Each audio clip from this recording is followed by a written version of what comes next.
la même chose que votre mère vous a dit, la même chose que les livres de développement personnel répètent comme un mantra, mais il y a une différence. Pour être en forme, vous n'allez pas à la salle de gym une fois et c'est terminé. Pareil ici, la méditation est une pratique, travailler est une pratique, vous aimer est aussi une pratique. Et ce livre vous présente 3 pratiques qui vous redirigent toujours vers l'amour de soi. C'est simple, c'est pratique, et les résultats sont bien supérieurs à ce que vous pourriez imaginer. Après tout, si vous vous aimiez vraiment, profondément, limiteriez-vous votre vie à ce que vous avez auparavant pensé possible? Restez ouvert à la possibilité de vous aimer, le reste est facile. Nous continuons à rejouer des boucles qui déclenchent des sentiments. C'est automatique, au point où nous croyons que nous n'avons pas le choix. Imaginez une boucle de pensée comme ceci. Une voix définie par une utilisation constante. Si vous l'avez pensé une fois, cela n'a aucun pouvoir sur vous. Répétez-le encore et encore, en particulier avec une intensité émotionnelle, et vous aurez une rivière mentale qui sera quasiment impossible à gérer. Et la solution n'est pas de détruire les boucles déjà créées, mais d'en créer de nouvelles. Focalisez-vous sur les pensées qui vous font avancer, et la voie sera définie par ces dernières. Même si vous ne faites rien d'autre, la méditation seule fera la différence. Méditez quotidiennement, même si c'est pour 10 minutes. Concentrez-vous sur votre souffle, et lorsque votre attention erre, notez-la et souriez.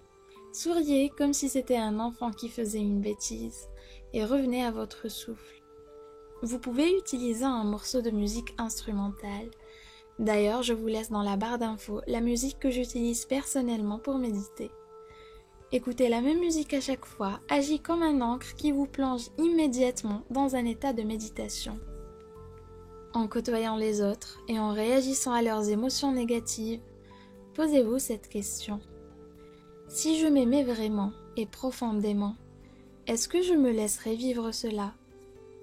Cette question redirige votre attention de la colère, de la douleur ou de la peur, de toute forme d'obscurité pour que vous puissiez répondre à la situation au lieu de réagir.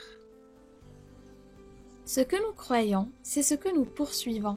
C'est le filtre avec lequel nous traversons nos vies. Si vous croyez par exemple que vous êtes quelqu'un qui aspire à la réussite en toutes circonstances, si vous laissez l'amour de soi vous dévoiler l'ensemble de cette croyance, vous remarquerez que la vérité prend une autre tournure. Vous aspirez à ne pas échouer. Énorme différence, vous allez probablement vous débrouiller à chaque fois pour éviter un désastre, mais vous ne prendrez jamais la bonne voie car vous serez trop occupé à éviter l'échec. Après une conférence où l'auteur a présenté les idées développées dans ce livre, une personne lui a dit « Vous devez d'abord aimer les autres ».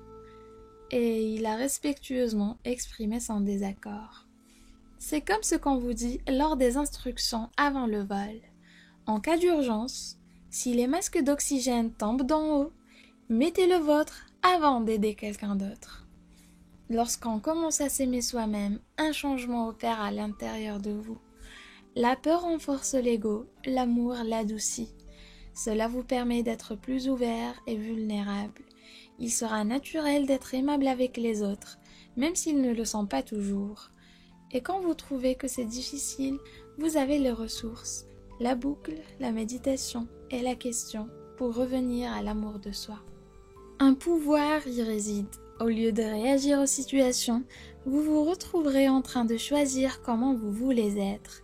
Et en retour, ceci créera de meilleures situations et finalement une bien meilleure vie.